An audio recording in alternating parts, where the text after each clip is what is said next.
আমার স্বামী ঘর থেকে বের হবার সময় আমি তাকে বলেছিলাম আমার জন্য একটা ক্রিম এনো। এই কথাটা আমার শাশুড়ি শুনে ফেলেছিল। স্বামী চলে যাবার সাথে সাথে চুলের মুঠি ধরে আমার শাশুড়ি আমায় বলতে লাগলো, লাগাও, মুখে আরো বেশি করে ক্রিম লাগাও। এই রূপ দেখিয়েই তো আমার ছেলের মাথাটা খেয়েছিলে। আমি মুহূর্তেই ভেবাচাকা খেয়ে গেলাম। বিকালের দিকে বারান্দায় বসে ননদিনীর চুলে তেল দিয়ে দিচ্ছিলাম। বারান্দায় আমার শাশুড়ি বসে বসে পান খাচ্ছে। এমন সময় স্বামী এসে আমার দিকে ক্রিমের প্যাকেটটা বাড়িয়ে দিয়ে বলল, এই নাও তোমার ক্রিম। আমি বললাম, আমার কোনো ক্রিম লাগবে না। স্বামী কিছুটা অবাক হয়ে বলল, লাগবে না তাহলে আনতে বলেছিলে কেন? এখন যেহেতু এনেছি নিতে বলেছি নাও। তখন বারান্দায় বসে থাকা শাশুড়ি চেঁচিয়ে বলল, এক কাজ কর, বউকে সাজিয়ে গুছিয়ে আলমারিতে তুলে রাখ। কারণ তোর বউয়ের তো এই রূপটা বাদে আর কোনো কিছুই নেই। না পারে সংসারের কোনো কাজ, আর না পারে বাপের বাড়ি থেকে কিছু আনতে। আল্লাহর কাছে কোন পাপ করেছিলাম জানি না, না হলে এরকম লোকের সাথে আমাদের আত্মীয়তা হয়। ননদি তখন আমার স্বামীর হাত থেকে ক্রিমের প্যাকেটটা নিয়ে বলল, ভাইয়া, ভাবি যেহেতু নিতে চাইছে না, তুমি জোর করছো কেন? এটা আমি নিয়ে নিলাম। আমি কিছু না বলে চুপচাপ নিজের রুমে চলে আসলাম। আমার স্বামী কোনো কিছু না বলে মায়ের দিকে একটু তাকিয়ে চুপচাপ চলে গেল। আমি রুমে এসে নিজে নিজে ভাবলাম, একটা মেরুদণ্ডহীন পুরুষকে বিয়ে করেছি। চোখের সামনে নিজের বউকে কত কি বলে অপমান করে, অথচ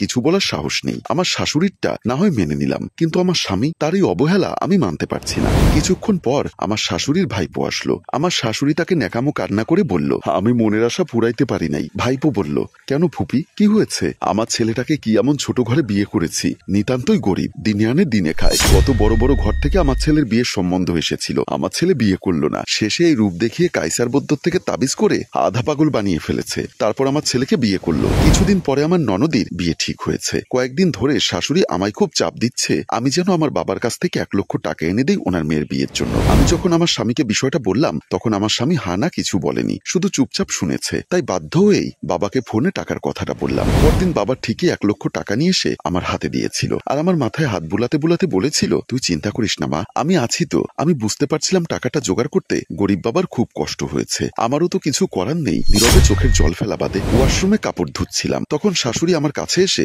আরো এক গাদা কাপড় দিয়ে বলল, এগুলো ধুয়ে দিতে। আমি ওনার দিকে না তাকিয়েই এক মনে কাপড় ধুতে লাগলাম। তখন শাশুড়ি কিছুটা রেগে বলল, তোমার বাবাকে বলনি আমার মেয়ের বাড়িতে গরু পাঠাতে হবে? ওই গরুটা তোমার বাবাকে দিতে বলেছি, তুমি কথাটা তাকে বলনি? আমি মাথা নিচু করে বললাম, বাবার অবস্থা তো এমনিতেই খারাপ। কয়েকদিন আগেই তো বাবা 1 লক্ষ টাকা দিল। এখন বাবা গরুর জন্য টাকা পাবে কোথায়? 1,00,000 টাকা দিয়ে মনে হয় উদ্ধার করে ফেলেছে। মেয়েকে তো ঠিকই বিনা পয়সায় বিয়ে দিয়েছে। আমার ছেলে যদি তোমার রূপ দেখে পাগল না হতো, তাহলে আমার সরকারি হাই স্কুলের মাস্টার ছেলেকে এত বড় ঘরে বিয়ে করাতাম যে ওনাদের কাছে কিছু চাইতে হতো না, ওনারা এমনিতেই দিত। আমি শাশুড়ির অপমান আর অত্যাচার সহ্য করতে পারছিলাম না। রাতে স্বামীকে যখন বলি গরুর বিষয়টা, তখন ও কিছু না বলে চুপচাপ বিছানায় শুয়ে পড়ে। বাধ্য হয়ে বাবাকে কাঁদতে কাঁদতে ফোনে বললাম একটা গরু কিনে পাঠাতে। যারা আইডি ফলো না করে গল্প দেখছেন তাদের বলছি, পেজে ফলো করুন, পেজের গল্পগুলো মন ছুঁয়ে যাবে। কয়েকদিনের মধ্যেই বাবা ছোট ভাইকে দিয়ে একটা গরু পাঠায়। এত বড় গরুটা দেখেও আমার শাশুড়ির মন ভরেনি। উনি শুধু বারবার বলছে, গরু তো ছোট হয়ে গেল, আর একটু বড় গরু পাঠাতে পারলো না? আমি আর শাশুড়ির কথাগুলো নিতে পারছিলাম না। রেগে গিয়ে ওনাকে বললাম, আমার বাবার বাড়ি থেকে আনা গরু কেন আপনার মেয়েকে দিবেন? নিজের মেয়েকে নিজের টাকা খরচ করে গরু কিনে দিন না। কিছু হলেই শুধু আমায় বলেন বাবার বাড়ি থেকে নিয়ে আসতে। আমার বাবার তো টাকার গাছ নেই যে আপনারা যখন খুশি চাইলেন আর আমার বাবা গাছ থেকে টাকা পেরে আপনাদের দিল। নিজের মেয়ের বিয়ে দিবেন, অথচ আমার বাবার টাকা দিতে হলো কেন?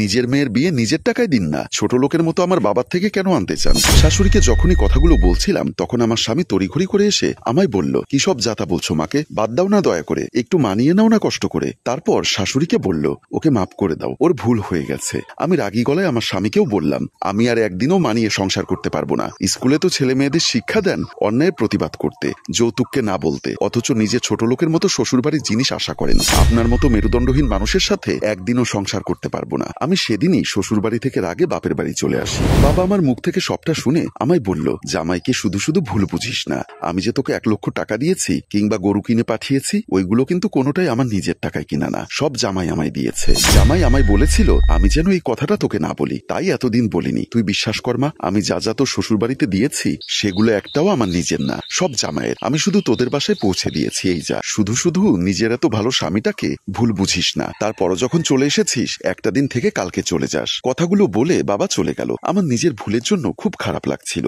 আমি আমার স্বামীকে ফোন দিয়ে কাঁদতে কাঁদতে বললাম, কাল এসে আমায় এখান থেকে নিয়ে যাবেন। আমার স্বামী তখন বলল, আমার মতো মেরুদণ্ডহীন পুরুষের সাথে কি তুমি সংসার করবে? আমি বড়জোর তোমায় বলতে পারি মানিয়ে নাও, আর মাকে বলতে পারি মাফ করে দাও। আমি রাগী গলায় বললাম, আমি এত কিছু বুঝি না, তুমি কাল সকালেই আমাদের এখানে আসবে। স্বামী মুচকি হেসে বলল, যদি না আসি? আমিও হেসে দিয়ে বললাম, তাহলে আমি একাই চলে আসবো। সম্মানিত দর্শক, আর এখানেই আমাদের গল্পের সমাপ্ত হয়। তাই কোনো কিছু না জেনে কাউকে দোষারোপ করা আমি মঞ্জুর মোর্শেদ অন্যায় বলে মনে করি। বিনা দোষে কাউকে শাস্তি দেওয়ার আগে তার সম্পর্কে ভালো করে করে জেনে রাখুন, তারপর শাস্তি দিবেন। গল্পটি কেমন হলো কমেন্ট বক্সে লিখে জানাবেন। ভালো লাগলে লাইক, কমেন্ট, শেয়ার করে চতুর্দিকে ছড়িয়ে দিন। গল্পটির রচনায় ও প্রযোজনায় মঞ্জুর মোর্শেদ, পরিচালনায় হাশেম রাজু, ক্যামেরায় শিহাব ও শাকিল। ধন্যবাদ।